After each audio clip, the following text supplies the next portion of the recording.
Waterfall, the CCW podcast.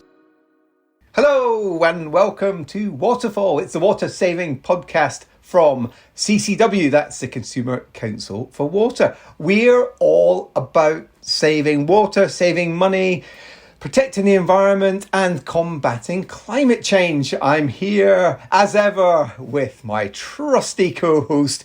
It's the guru, Karen. Hi, Karen. Hello, Mike. How are you? I'm fine, thank you. Ready for action? I think so. This is going to be a good one, I think. I know. Well, we've put producer Tom who's here. Hello, Tom. Hey guys. Hey listeners. Hey Denmark. We've put Tom to work because it's a selection of our best of the guests. So we've been crawling over all the material and picking out the very best bits. So we've got a really, really cracking show, actually. The guests have been absolutely brilliant. Now, before we get into that, I need to tell you that you can get in touch with the show. Isn't that right, Karen? It is indeed. And you can do that by emailing podcast@ccwater.org.uk. Well done. I always want to applaud after you've got the email address right. It takes a lot of concentration. And many takes. There were many takes today. There's also an Instagram account. That's Waterfall Podcast, if you're into that kind of thing. And you can see pictures of us and various other water saving related stuff on there. So that's check us out and say hello.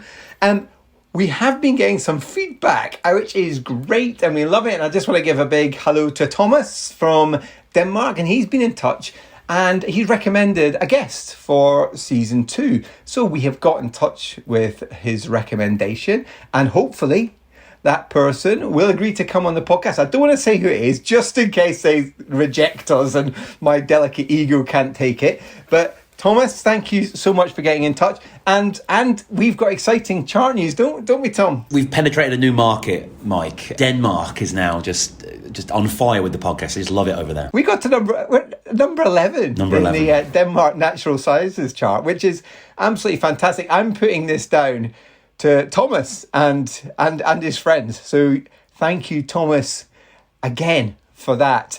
Karen, I know you spend a lot of time poring over our numbers, and our chart positions. Let's be honest, do you care? That pause says it all. I'm sorry. It's not the thing that I wake up in the morning worrying about, to be honest. Well, fair enough. But, some of us do it for fun. Anyway, if you do want to get in touch, please do. And suggestions are always welcome on future topics or future guests. And we do love hearing from you. So we've got the best of the guests today.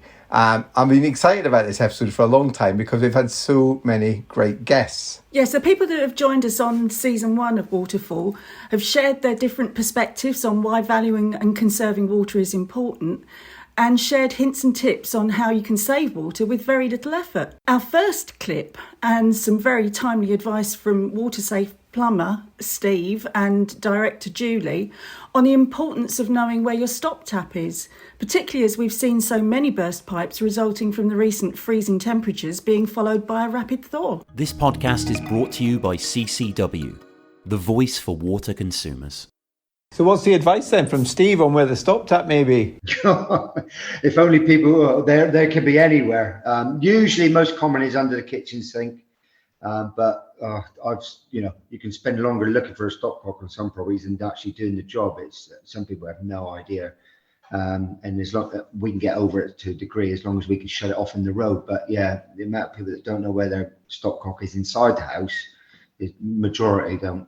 Well, is that the alternative then? If you can't find your stopcock, go out to the road and then try and switch it off. Find it in the road and shut it off in the road. Yeah. And I think that's okay. There's a lot of them you can't reach. You need a proper water key to get down sort of a couple of foot. Exactly, and it's not practical. And of course, it's owned by the water companies, so most water companies will be okay with you doing it, but sometimes you'll need to check with the water company that you can operate that too. And that's why I think finding your stop tap when the weather is nice and there's no problems, when you're not under pressure, is a much better situation to be in. We had an outside WC in like an old shed, and one year I came back from being away at Christmas and opened the shed, and it was like a massive fountain spurting everywhere. And I knew where the stop tap was for the house, but this outbuilding, I couldn't find it anywhere. So I ended up, while it was still spurting out, hacksawing the pipe. Steve's probably going to be crying at this. I'm sorry, Steve, I apologise. But hacksawed off the pipe. So I was just soaking wet at this point in December, Boxing Day, and then put on one of those ends that you can just stick on the end of the pipe. And that was just a rubbish workaround. But I didn't know what else to do on Boxing Day. Was that the wrong thing, Steve? What should I have done? If it's a push, the only thing cutting with a hacksaw, you've got a rough edge there for a push fitting. But I mean, otherwise, yeah, I mean, do what you can really in an emergency like that. So is this a "I told you so" type clip? Because we've just, at the time of recording, come at the back end of a rapid thaw event where many people have suffered from burst pipes. So really, Karen, is that what you're trying to say?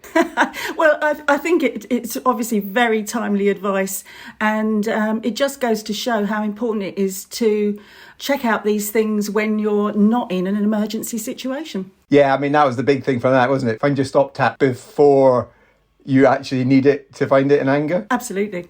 It was great to have Steve and Julie on. One of my favourite guests, and I think you can probably guess who this was. I'll give you a clue. He came good with his promise of a spatula, which arrived in the post, which is very exciting, was our very own Steve Grebby.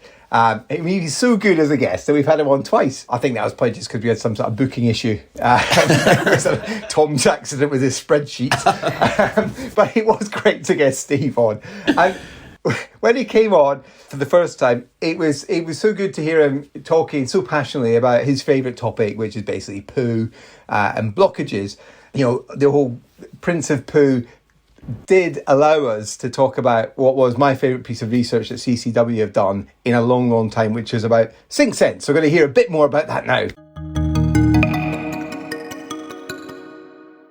We talked at a show a couple of weeks ago about this research that we did, SinkSense, where we put cameras at people's kitchen sinks. So we mentioned that in our kitchen show, and don't forget to check out the past editions of Waterfall.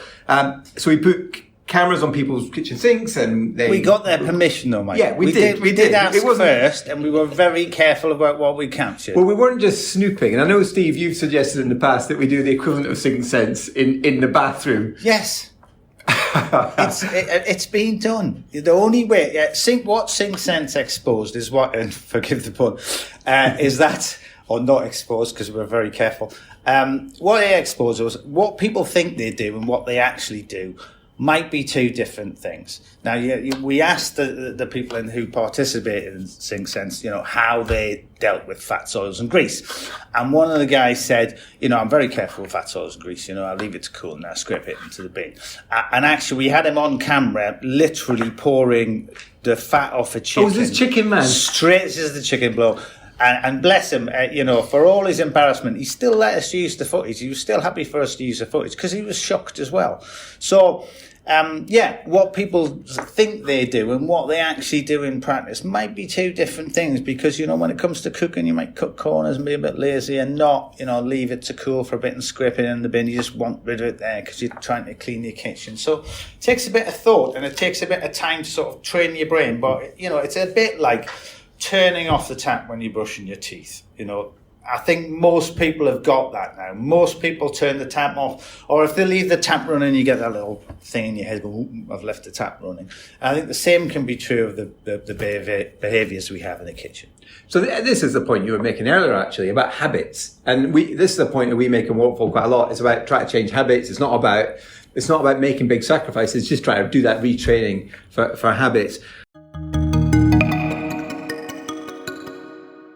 During the past year, we've had a major drought across many parts.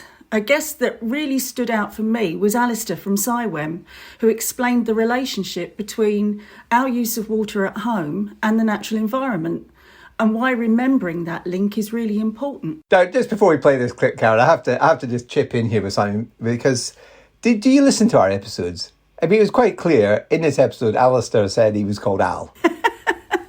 So Al. And I think this clip is my favourite. This is a bit Chuckle Brothers, this clip, because I think I attribute something to Alastair and then he tries to attribute it to someone else. It's a bit to me, to you, to me, to you. But there's some great advice in there.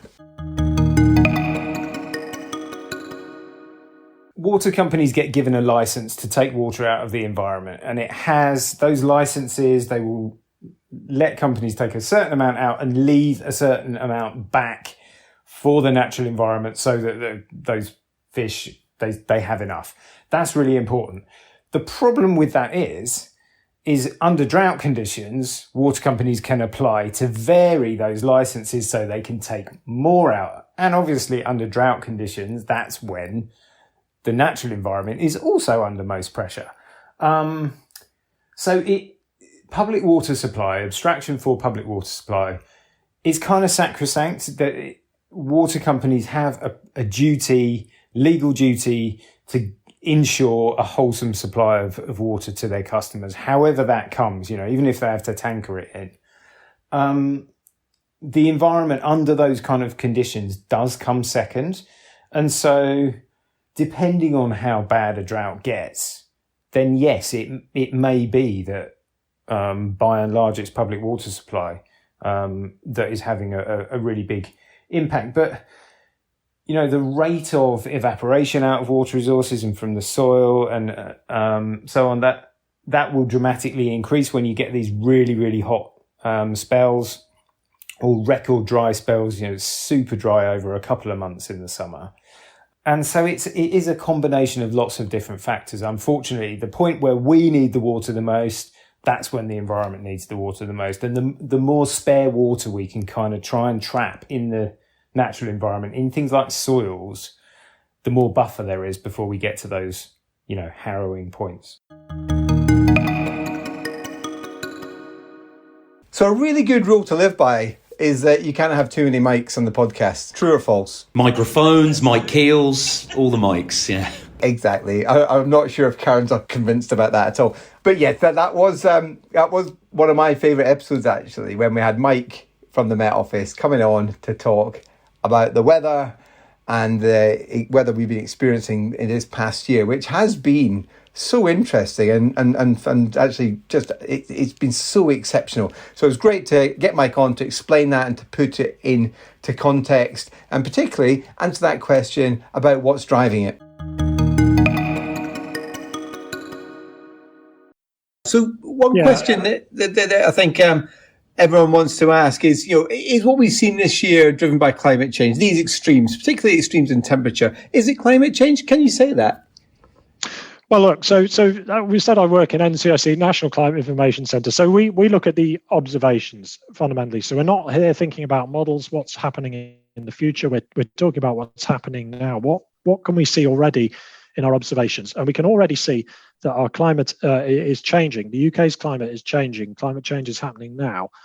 So how do we see that? If we look at the latest decade, it's been 1 degree warmer than 1961, 1990. So we've had about a degree of warming for the UK.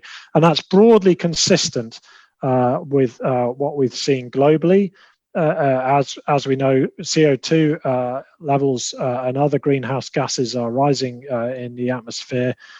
CO2 went through 400 parts per million relatively recently. That's the highest level for, these are really scary numbers for 800,000 years. And this is a major crisis, really. But what we are seeing in the UK is consistent with what we are seeing globally in terms of warming. But of course, the other thing is, as the climate warms, it also tends to get wetter.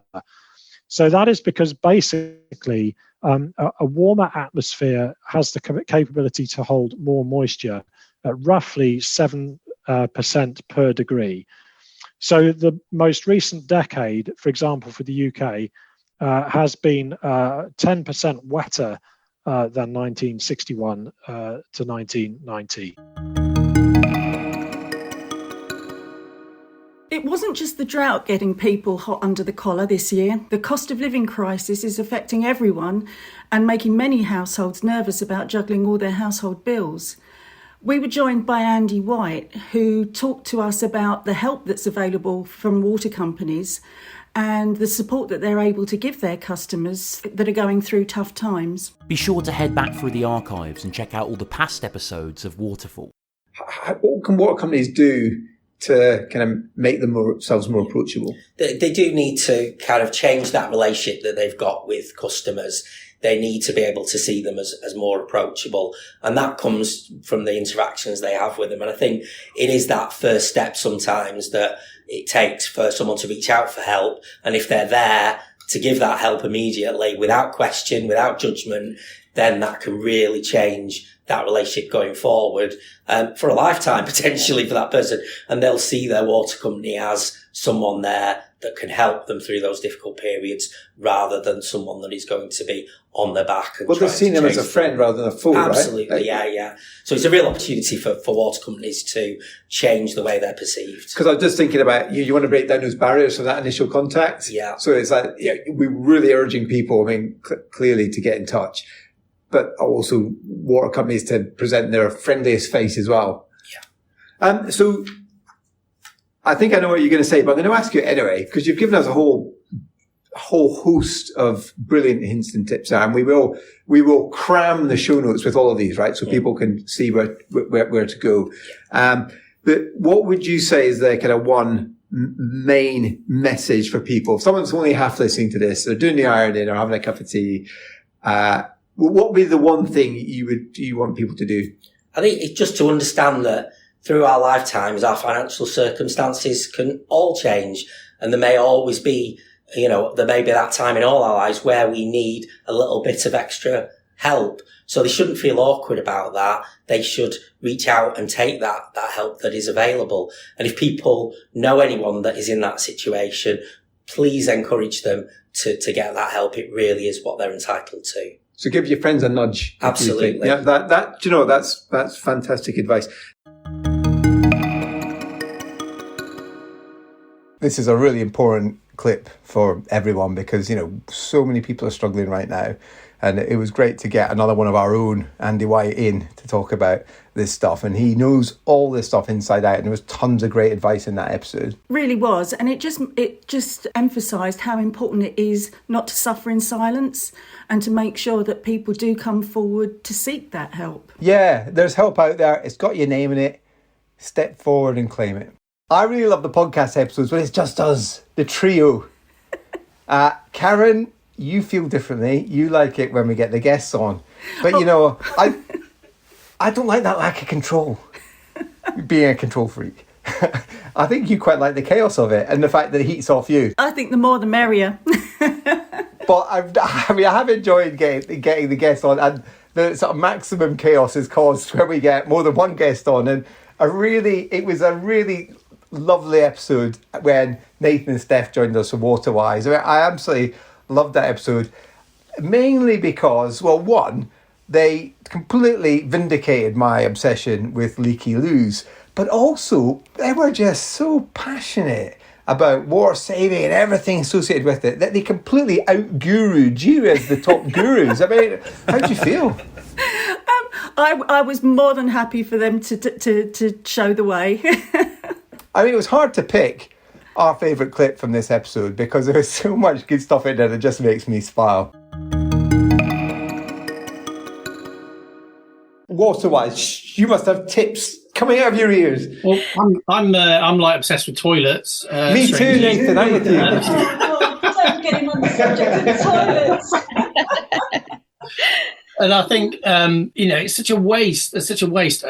So leaky loos, which you might have covered, I think, before on this program, but it's 1 in 8 dual flush loos is leaking, and it's hundreds of litres a day. It's like having another couple of in-laws coming to stay in your house and moving in with you in terms of water use. So it's basically comes down to some really simple design solutions that can eradicate that problem.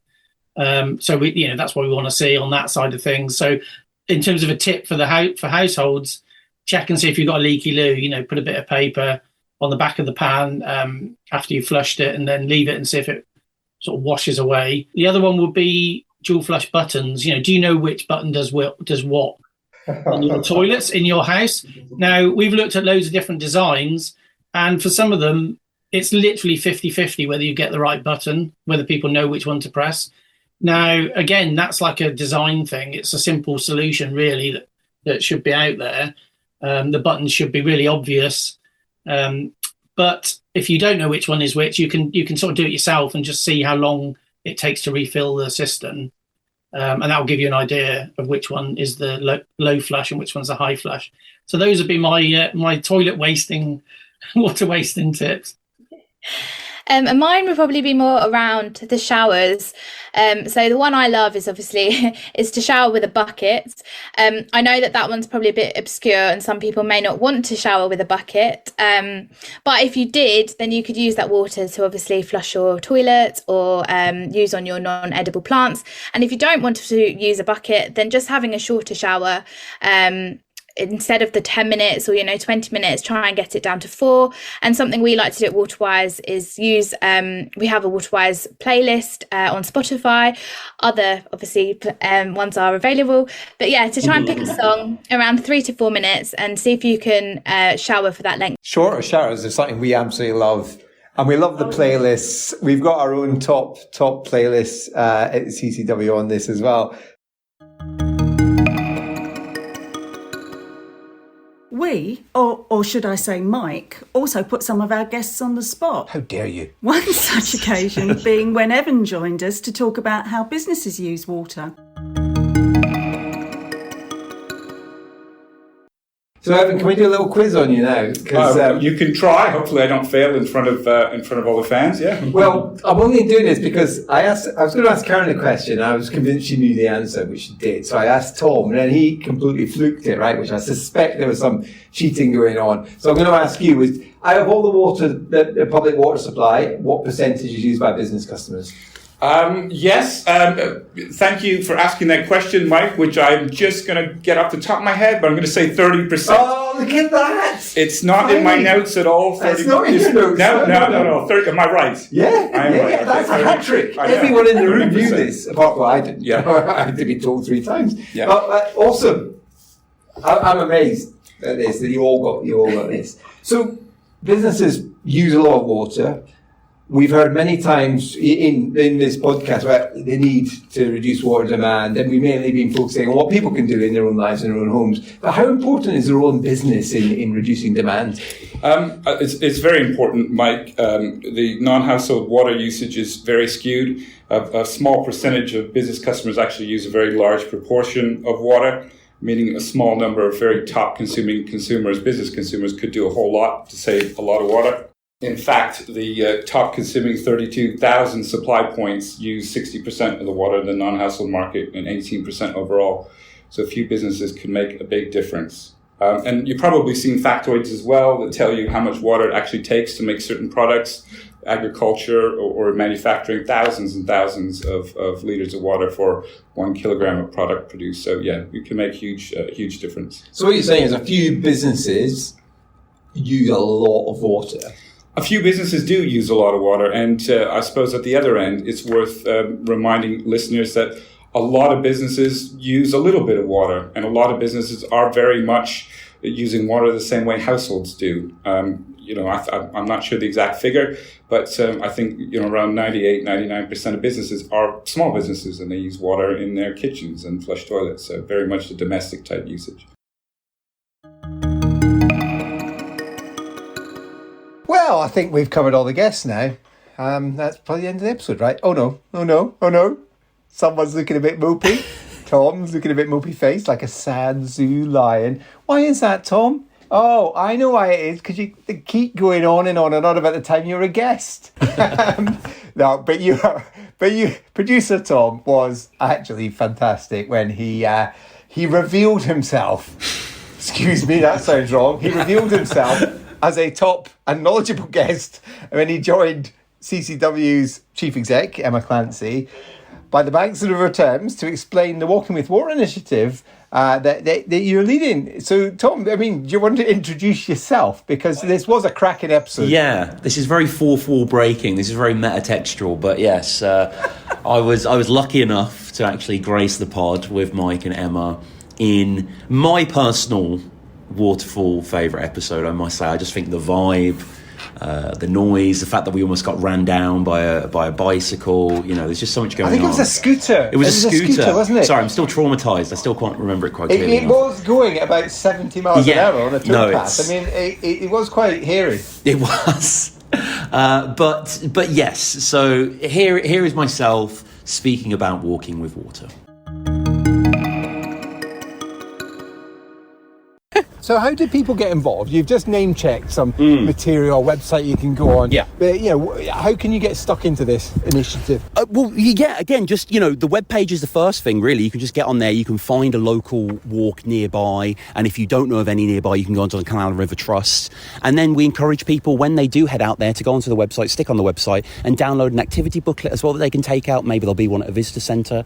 And this is an ongoing project, so we are encouraging people to take photos when they're out there, to, you know, save their stories, to send them in to us. We're putting them on the website as well. It's just an initiative, essentially, just encouraging people to make that link between the water running by their feet and the water running out their tap. So we could take a picture of us three. I hope we will. Yeah. You can upload it to this website. You can email it into us, and then we'll pop it on the website. Yeah. What's the future hold then? So you've launched this initiative. Is this something that's going to keep going, or is it just a one-off? Tell me about that. Yeah, that's right. I mean, it's evergreen, really, and obviously we can adapt into different seasons. You know, ultimately, it's encouraging people to walk by water. You can do that in summer, you can do that in winter, anywhere. But we're just trying to put we're just trying to encourage people, trying to put our stamp on this as well, trying to make it clear to people that this is obviously, you know, we're not reinventing the wheel here. We're just encouraging you to walk by water, to embrace nature. But yeah, in the future, you know, we're looking to update the activity booklet come different seasons. We're looking to expand into schools as well. We should hopefully have a piece with ITV Wales shortly, media-wise. And, you know, I must say that in the first month or so that it's been out, you know, it's been received really well. People are going onto the website every day, downloading the booklets. It's hard to know, Mike. It's like a baby we've put out in the world, and it's like, you know, how many people are going out on these walking with water adventures? I don't quite know, but what's important to me is that it's being engaged with, and you know, we're gonna keep going with it. There's no necessarily a timeline on it, I should say. It was a bit of an experimental one for us, a bit of a gamble, but it paid off, I think. It was. Now, Karen, I know you didn't join us, though. No, they don't let me out very often.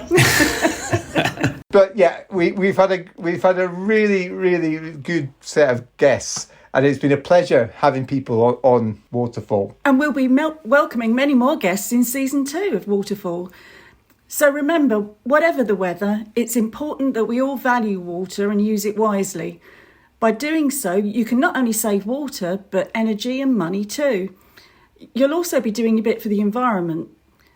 If we all make some small changes, it will make a big difference. And there's some really good themes in there that have come out from what we've heard from the guests, and just what's come out from the whole of the first series of Waterfall. Yeah, it's not difficult to save water, save money, protect the environment, combat climate change. It's just not difficult. You don't have to make big sacrifices. And if everyone pulls together, it can make that big difference. So, we've been really excited by particularly having the guests on. Well, to be honest, producer Tom's really the star of the show. So, we've been very impressed with Tom's performance over the first series. But we're already planning on a very exciting season 2, and we already have some really great guests lined up. So keep watching out for that.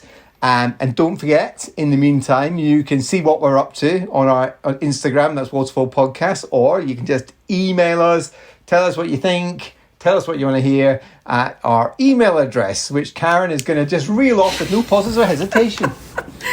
It's podcast@ccwater.org.uk. Ah, fabulous. Right. Well, that's it. That's all we've got time for. I hope you enjoyed our best of the guests. The guests were fantastic. Thanks to the guests, and thank you for listening. And we will see you very soon for season 2 of Waterfall. So it's bye-bye from me, mate. And goodbye from me, Karen. Oh, don't forget Tom. Oh, I actually get a goodbye on this one. Well, goodbye everyone as well, and thanks to everyone for listening. We've done 18 episodes so far of Waterfall. That's more than 8 hours of stuff there. So, is this the rule of podcast? You get to episode 20, and the producer is now allowed to say goodbye. Pretty much, yeah. I think that's what happened to. If you listen carefully to the first 19 episodes. You see that I pause every time for you to say goodbye, but you rudely shun our listeners. Right. No, I'm sorry, especially to our Danish listeners. I mean no offence. Well, I think particularly Thomas, and don't forget Sabine in Germany. Of course. She needs a shout out too. Right, yeah. Our favourite listeners, right? Clearly.